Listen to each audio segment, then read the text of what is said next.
I used to think bedtime was the safest part of the day. That sacred hour between brushing teeth and turning out the lights, when my daughter, Lily, would curl under her star-covered blanket and ask for just one more story. It was always the calm after the chaos. But that night, something was different. "Mommy," she whispered as I tucked her in, her wide hazel eyes darting toward the hallway.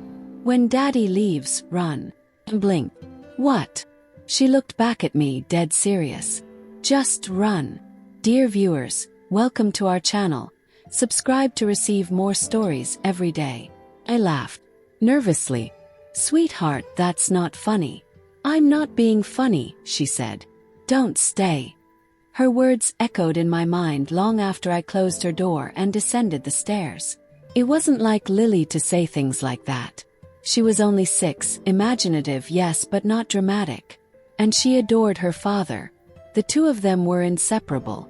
If anything, she usually begged him not to go on his trips. So why would she say that? I poured myself a glass of wine and sat in the living room, trying to shake the unease. The fire flickered in the hearth. The house, our carefully curated colonial in Westchester, was quiet, peaceful. At least that's what I told myself. Earlier that day, Daniel had kissed me goodbye at the front door, luggage in hand. He said he'd be in Atlanta for 4 days, meeting with investors. "Don't forget to set the alarm tonight," he'd added as usual. I did, out of habit. But as I sat there now, sipping my wine, a cold prickle ran down my spine. There was something about Lily's eyes, something she had seen. I checked on her again. She was asleep, thumb curled near her cheek, her stuffed dog clutched tight. I pressed a kiss to her forehead. Still I couldn't sleep. I lay in bed with the baby monitor on the nightstand, Daniel's side of the bed already cool. The old monitor, a simple audio-only model, crackled with soft static. Then it clicked.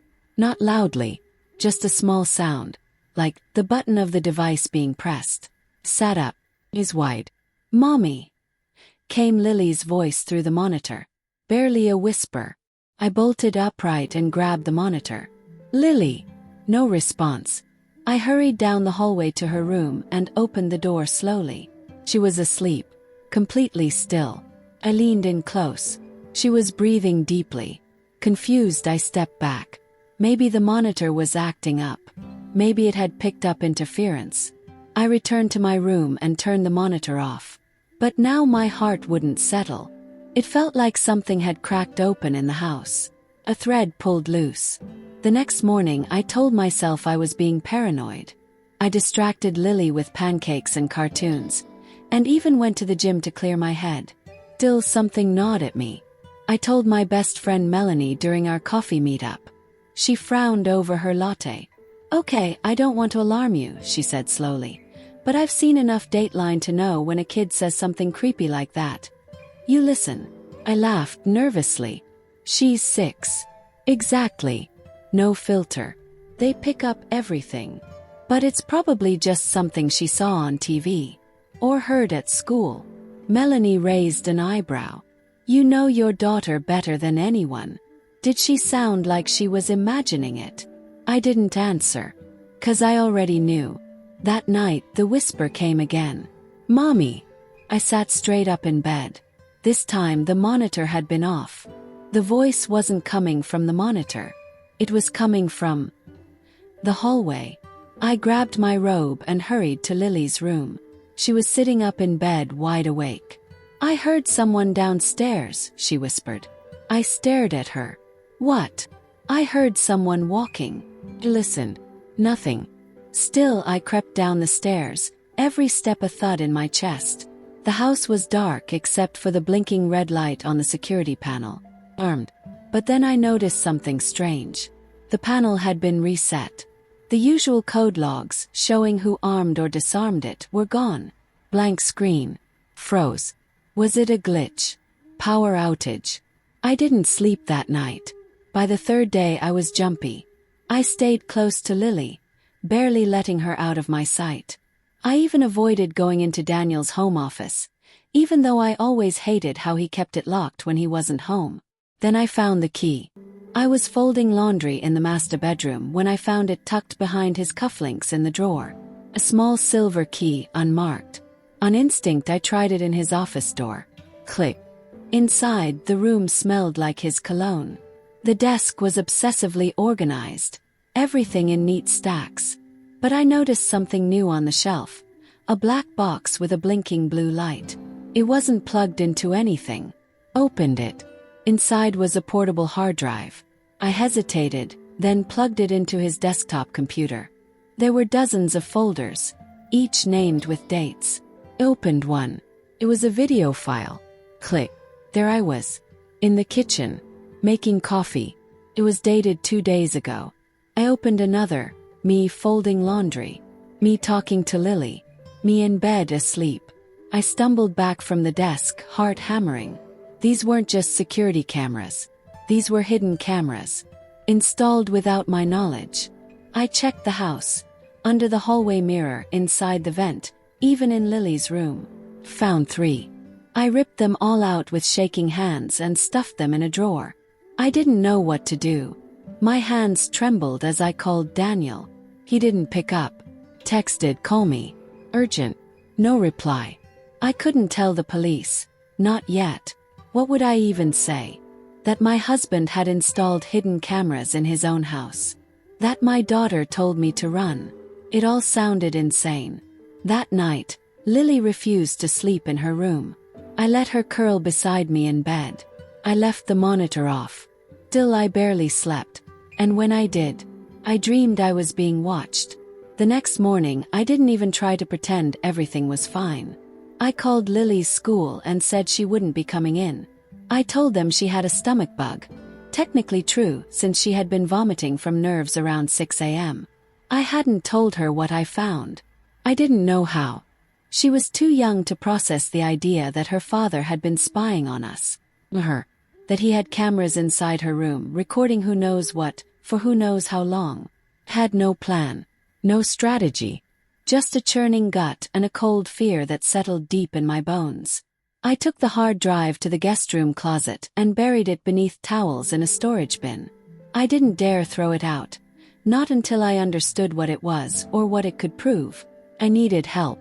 I needed someone outside this nightmare to help me make sense of it. Melanie came over an hour later. When I showed her what I found, she turned white. "He recorded all of this." He nodded. She scrolled through some of the footage, her jaw clenched. "You need to go to the police." "I know. But what am I accusing him of?" "He hasn't technically done anything yet." She looked at me. "He's planning something. He's gathering evidence. For a custody case. Or worse." That word echoed in my mind, worse. We both jumped when the doorbell rang. It was the delivery guy. Groceries I hadn't ordered. My heart thudded as I checked the receipt. It was Daniel's account. Set up for same-day delivery. He had sent food. As if he knew I wouldn't leave the house. As if he wanted me to stay put. That night, after Lily finally fell asleep, I sat in bed in the dark. Every creak of the house made my heart lurch. At 3:14 a.m. I heard footsteps. I know I did. Not creaks. Not shifting pipes. Low. Deliberate. Moving down the upstairs hallway. I slid out of bed and grabbed my phone. I crept toward the bedroom door and opened it a crack. The hallway. But then movement. A shadow near the stairs. I nearly dropped my phone. I darted back, locked the door and called the police. "Please," I whispered. "I think someone's in my house." They arrived within 5 minutes. 2 officers swept the house from top to bottom. No signs of forced entry. No intruders. Nothing missing. But when they asked about security footage, I froze. The system had been disabled. And the old tapes Daniel kept. Wiped clean. Just like the logs on the alarm panel. The officers exchanged a look. I could tell they were filing me under paranoid housewife. Before they left, one of them said gently, "You might want to speak to someone. Just in case the stress is playing tricks on you." I nodded politely, but inside I was screaming. I wasn't losing my mind. I was being hunted. The next day I made my move. I drove Lily to Melanie's and asked her to keep her overnight. I didn't tell her why, just that it was safer for Lily not to be in the house. Then I returned home and waited. I armed the security system. I closed every curtain. And I sat by the living room window with the same wine glass from 3 nights ago, now filled with sweet tea and a sedative hum of resolve. And then, at 2:41 a.m., I heard it again. The back door. The click of the lock. The slow creak of hinges. I didn't move. The floorboard near the pantry creaked. A shadow passed the dining room window. Then I saw him. Not a stranger. Daniel. He was inside the house. He didn't call my name. Didn't knock. Just started walking toward the hallway. I stepped into view, my phone already recording. He froze. "Claire," he said, blinking like I was a ghost. "What are you doing up? What are you doing here?" Yes. His smile flickered. "My flight got cancelled. At 3 in the morning. You didn't call." I tried. "Bad reception. You didn't ring the bell. You came through the back." He glanced toward the hallway. "Look, this isn't. I found the cameras, Daniel." He stopped talking. I could see the muscles in his jaw tighten.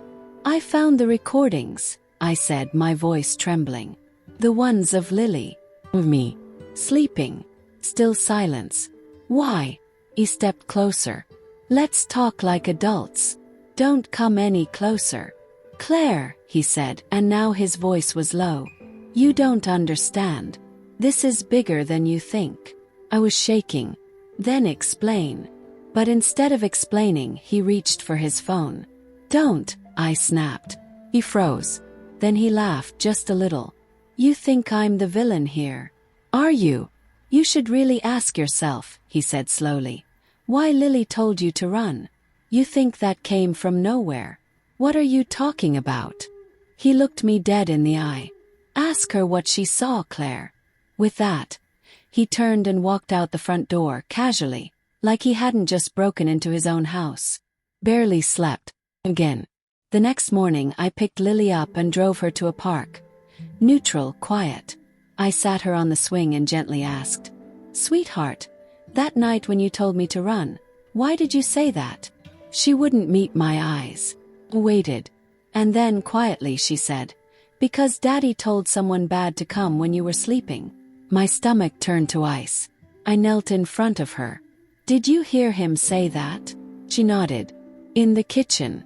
I heard him say, 'I want her gone by Monday.'" My knees buckled. "You heard that and what did you do?" I hid. In the pantry.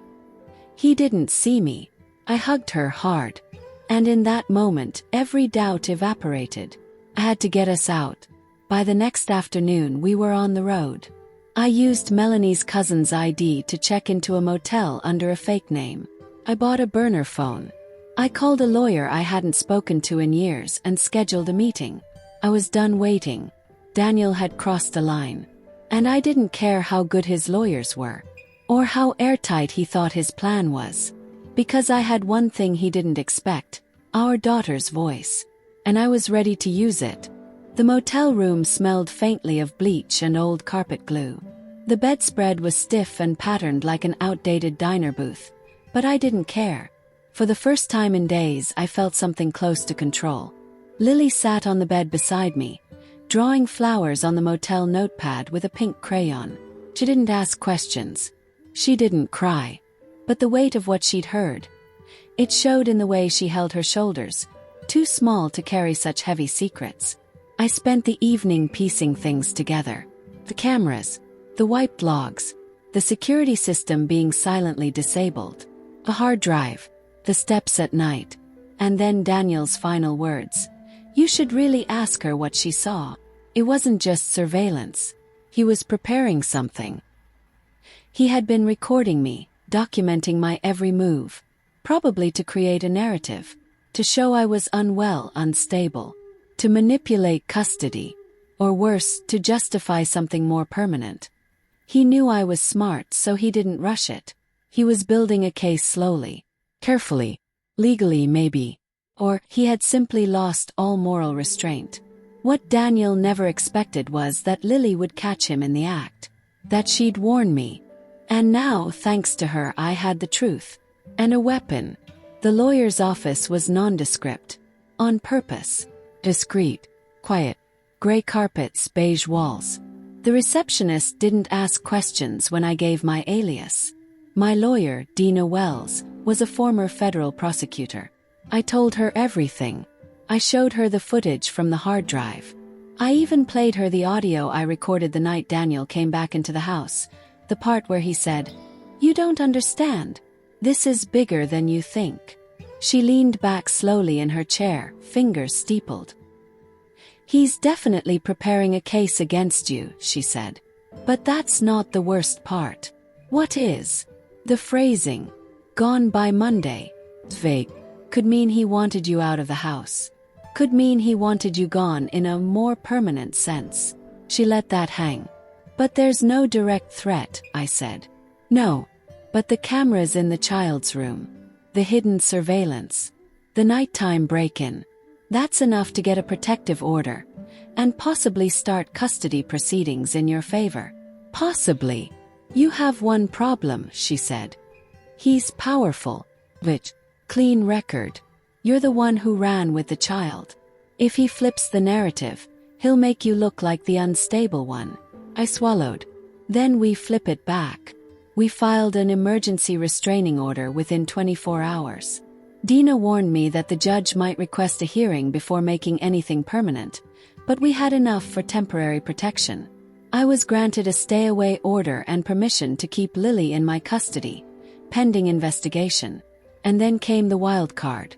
Melanie called me in a whisper. "Claire, I just got a message from Daniel." My heart pounded. "What?" "He asked if I knew where you were. He said he's worried. That you've been acting paranoid. He told me you might be dangerous. To yourself. To Lily." I stared at the phone. There it was. His narrative. Already spreading. Melanie continued. I played dumb. Told him I hadn't seen you. "But Claire," he was calm. Cold. "I think he's trying to turn people against you." "I know. That's why I need your help." We waited. And then, 3 days later, Daniel filed for full custody. He claimed I was emotionally unstable. That I had abducted Lily. That I had episodes and paranoia. He submitted excerpts from old text messages. Cherry-picked lines to paint me as erratic. Emails I'd written under stress. Journal entries I had once shared with him in trust. He even tried to submit footage. Edited clips showing me yelling, pacing, crying. But he made a mistake. He submitted his own videos. And he didn't know I had the unedited versions. Dina filed a counter-motion. We included the full videos from the hard drive. The audio of Daniel breaking in and whispering threats. The screenshots of the alarm logs being wiped. And most damning of all, a final video Lily had unknowingly triggered on Daniel's laptop. It was from the week before he left. In it, Daniel was on a Zoom call with someone we later identified as a private investigator. His voice was calm, precise. "I want her on record losing it," he said. "If we can get her to lash out, I can go for full custody. But if she keeps her cool, there may be another way. An accident. A home invasion. Something tragic but clean." I broke into tears the first time I heard it. The judge. He went white. The courtroom was silent when the final clip ended. Daniel sat across from me at the defendant's table. His face blank.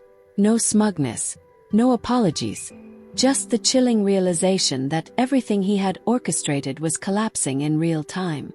The judge leaned forward. "Mr. Ralston," he said, voice like steel, "you are hereby placed under investigation for conspiracy, endangerment, and potential attempted custodial interference under criminal pretense." Daniel started to speak. But the judge slammed the gavel. "Bailiff." They cuffed him. Just like that.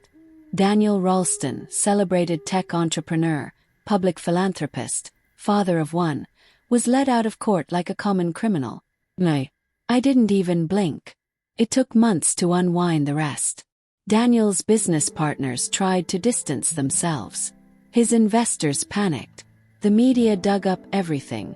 I refused interviews. Lily and I moved to a quiet suburb 3 hours north. The restraining order was made permanent. Full custody granted to me, irrevocably. Daniel took a plea deal in the end.